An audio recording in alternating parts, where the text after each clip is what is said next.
আসসালামু আলাইকুম এভরিওয়ান, আপনারা কেমন আছেন? আপনাদের মাঝে দয়া করে আরেকটা রান্না ভিডিও নিয়ে হাজির হলাম।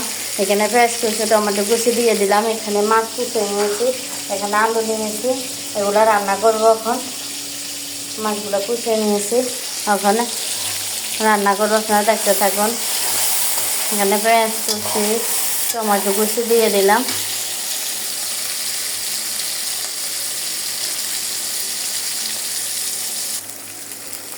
পেঁয়াজগুলো টমেটোগুলো ভেজে নেওয়া হয়েছে, এখন দিয়ে দিব লবণ,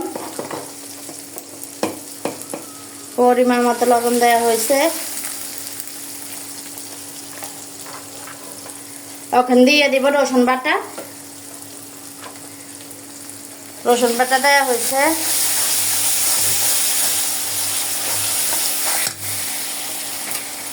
রসুন বাটাগুলো ভালো করে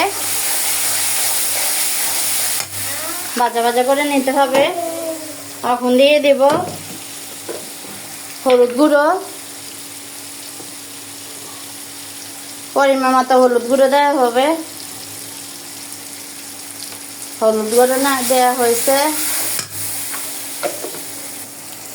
এখন দেওয়া হবে মরিচ গুঁড়ো, পরিমাণ মতো মরিচ গুঁড়ো দেওয়া হলো। দেখেন হলুদ গুঁড়ো মরিচ গুঁড়ো।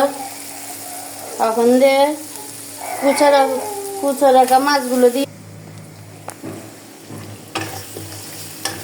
দিয়ে দিব, ধুয়ে রাখা মাছগুলো দিয়ে দিব।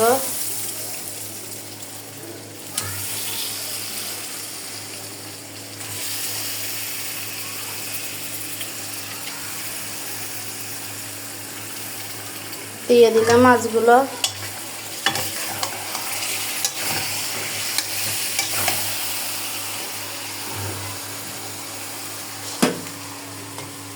এখন দিয়ে দিব আলুগুলো। এই আলুগুলো ধুয়ে এইভাবে কুচিয়ে ধুয়ে নিয়েছি, এখন দিয়ে দেব।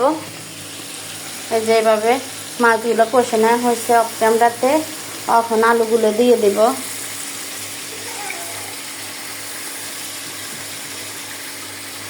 আলুগুলো দিয়ে ভালো করে কষিয়ে নেব।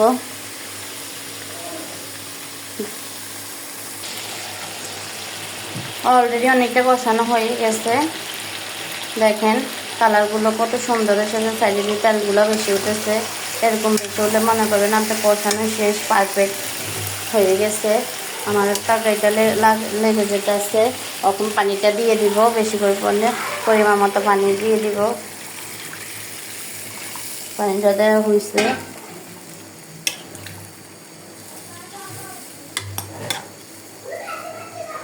দেখেন অনেকটা আমার পানি দেওয়া হয়েছে। দেখেন কালারটা অনেক সুন্দর কালার এসছে। আর একটু পানি দিব, অ্যাড করব। এইভাবে রান্না করে খাবেন ইনশাল্লাহ, খুবই মজা লাগে একটা রান্না, লোভনীয়। বেশি বেশি করে শেয়ার করবেন, লাইক কমেন্ট শেয়ার করতে ভুলবেন না, বেশি বেশি শেয়ার চাই রান্নার। দেখেন অলরেডি আমার রান্নার কালারটা অনেক সুন্দর এসেছে। এরকম কে খেয়েছেন কমেন্ট করে ইনশাল্লাহ জানাবেন। কমেন্ট করতে ভুলবেন না, বেশি বেশি কমেন্ট করবেন, শেয়ার করবেন বেশি বেশি। দেখেন অলরেডি আমার তরকারিটা বলক চলে এসেছে। দেখেন কালারটা অনেক সুন্দর কালার এসেছে। দেখেন